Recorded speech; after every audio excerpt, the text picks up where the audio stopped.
সকল এসএসসি বা দাখিল 2026 পরীক্ষার্থীদের জানাই শুভকামনা ও শুভেচ্ছা। সম্প্রতি প্রকাশিত হয়েছে এসএসসি 2026 পরীক্ষার ফলাফল। যাদের ফলাফল মনের মতো হয়েছে তাদের জানাই অনেক অনেক অভিনন্দন ও শুভেচ্ছা। তবে যারা সামান্য কিছু নাম্বারের জন্য প্রত্যাশিত ফলাফল পাওনি কিংবা এক বা একাধিক বিষয়ে নিজের ফলাফলের উপর আস্থা রাখতে পারছো না, তাদের হতাশ হওয়ার কিছু নেই। শিক্ষা বোর্ড তোমাদের জন্য রেখেছে ফলাফল পুনর্নিরীক্ষণ বা ভোট চ্যালেঞ্জের সুযোগ। সম্পূর্ণ অনলাইন বা এসএমএস প্রক্রিয়ার মাধ্যমে ঘরে বসে খুব সহজে এই আবেদনটি সম্পন্ন করা যায়। এবার আসা যাক মূল আবেদন প্রক্রিয়ায়।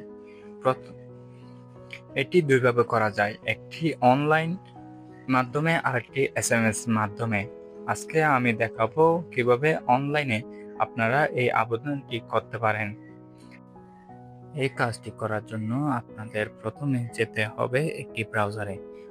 ক্রোম যেহেতু সবার ফেভারিট বা বিখ্যাত একটি অ্যাপস, আমি ক্রোমেই সিলেক্ট করতেছি যেহেতু এটি সবার মোবাইলে থাকে। সার্চ বারে লিখবেন risktrinity.education। আমার এখানে পিন করে আছে, আমি এখান থেকে সরাসরি চলে যাচ্ছি। এখানে বোর্ডে আপনার বোর্ডটি সিলেক্ট করে দেবেন। আমার যেহেতু মাদ্রাসা বোর্ড, আমি মাদ্রাসায় সিলেক্ট করতেছি।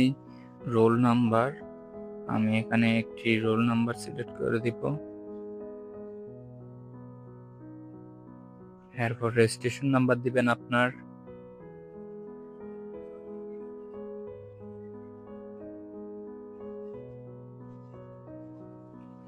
এরপর বাকি সবগুলো ঠিক থাকবে। এখানে নিচে দেখুন জমা দিন, এখানে জমা দিন এই ঘরটিতে ক্লিক করে দিবেন। এরপর আপনি কোন বিষয়ে আবেদন করবেন এটি সিলেক্ট করে দিবেন। ধরে নেওয়া যাক ম্যাথমেটিক্স, নির্বাচন করুন। একটা নির্বাচন হয়ে গেছে। এরপর যদি আপনাদের আলাদা আলাদা কয়েকটি বিষয় থাকে সেগুলো সিলেক্ট করে দেবেন। এরপর নিচে চলে যাবেন। এখানে দেখুন ফি প্রদান করুন, ফি প্রদান করুন, এখানে ক্লিক করবেন। এখানে লেখা আছে জমা দিন। এখন আপনারা ব্যাক চলে আসবেন। আপনারা যারা বিকাশ আছে তারা বিকাশে করবেন, নতুবা নগদ যে কোনো পর্যায়ে করতে পারেন, সমস্যা নেই। আমি বিকাশের মাধ্যমে করব, সেজন্য আমি বিকাশে চলে যাব। আর আপনাদের যদি মোবাইল ব্যাংকিং অ্যাকাউন্ট না থাকে সেক্ষেত্রে আপনারা যে কোনো একটি বিকাশের দোকানে গিয়ে শিক্ষার ফি পরিশোধ করবেন বললে ওরা করে দিবে। আমি বিকাশটা লগ ইন করে নিচ্ছি। এরপর দেখুন এখানে এডুকেশন ফি নামে একটি অপশন রয়েছে, এখানে যাব। একটু নিচে আসলে দেখবেন এসএসসি 2026 রিস্করেন্টি, এখানে ক্লিক করে দিব। এরপর বোর্ডের নাম সিলেক্ট করুন। এখানে আপনার নির্দিষ্ট বোর্ডটা সিলেক্ট করে দিবেন, পাশের বছরটা সিলেক্ট করে দিবেন। এরপর আপনার রোল নাম্বারটা দিয়ে দিবেন। এরপর পরবর্তী,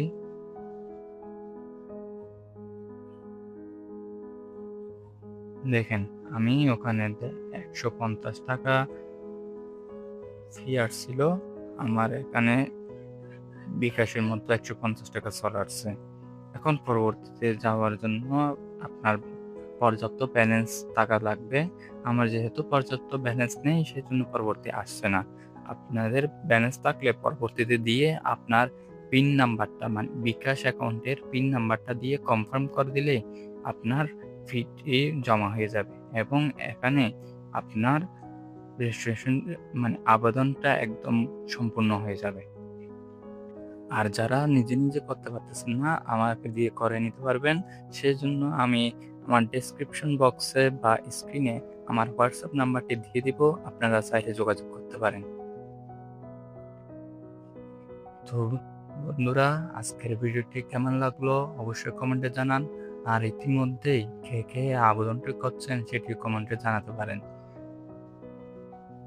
এতক্ষণ পর্যন্ত ভিডিওটি দেখার জন্য আপনাদের অনেক অনেক ধন্যবাদ। দেখা হচ্ছে নতুন কোনো ফ্রেশ ভিডিওতে। ততক্ষণ পর্যন্ত ভালো থাকুন, সুস্থ থাকুন। আল্লাহ হাফেজ।